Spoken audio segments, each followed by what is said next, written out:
ఈరోజు నేను చెప్పబోయే టాపిక్ ఏంటంటే environment, soil, population, air, water pollution. దాని గురించి చెప్పుకోవాలి. ఫస్ట్ మనం సస్టైనబుల్ అంటే న్యాచురల్ రిసోర్స్ని తగ్గించుతుంది. దానివల్ల మనం మనం కాకుండా మన ఫ్యూచర్ వాళ్ళ పాపులేషన్ కూడా తగ్గుతుంది. సో మనం సస్టైనబుల్ని పెంచాలి.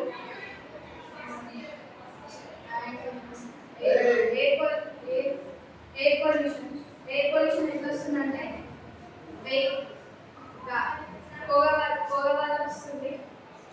మనం ఫస్ట్ ఫ్యాక్టరీస్ ఎక్కువ వాడకుండా ఉండాలి. అండ్ వెహికల్స్ కూడా ఎక్కువ యూజ్ చేయకుండా ఉండాలి. దీనివల్ల ఎయిర్ పొల్యూషన్ తక్కువ అవుతుంది. మనకి ఏ డిసీజ్ రాదు. ఈ ఎయిర్ పొల్యూషన్ వల్ల మనకి చాలా అనారోగ్య పాలవుతున్నాం. మెయిన్గా ఏంటంటే లంగ్స్ ఎయిర్ తీసుకోవడం వల్ల లంగ్స్ ప్రాబ్లం అవుతుంది. వాటర్ పొల్యూషన్ ఏంటంటే కెమికల్ యూజ్ చేయదు. కెమికల్ యూజ్ చేయకుండా ఉంటే మనం ప్యూర్ వాటర్ని తీసుకోగలుగుతాం. ప్యూర్ వాటర్ తీసుకోవడం వల్ల మనకి చిన్న వయసులోనే కాళ్ళ నొప్పి, స్ట్రెస్గా ఫీల్ అవ్వడం జరుగుతుంది. సో అందుకే వాటర్ పొల్యూషన్ తగ్గించాలి. Soil pollution main thing of our life. Soil pollution, pesticides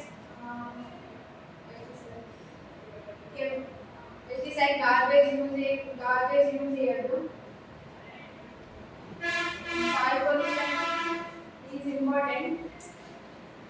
అవి యూజ్ చేయకుండా మనం సాయిల్ చాలా ఇంపార్టెంట్. దాంట్లోనే పండిన ఫ్రూట్సే తింటున్నాం. దానివల్ల మన హెల్త్ కూడా ఖరాబ్ అవుతుంది. అంటే పొల్యూషన్ కాకుండా చూసుకోవాలి. మెయిన్గా ప్లాస్టిక్ వాడద్దు.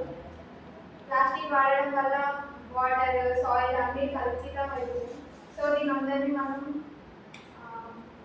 వాడకుండా ఉండాలని కోరుకుంటున్నాం.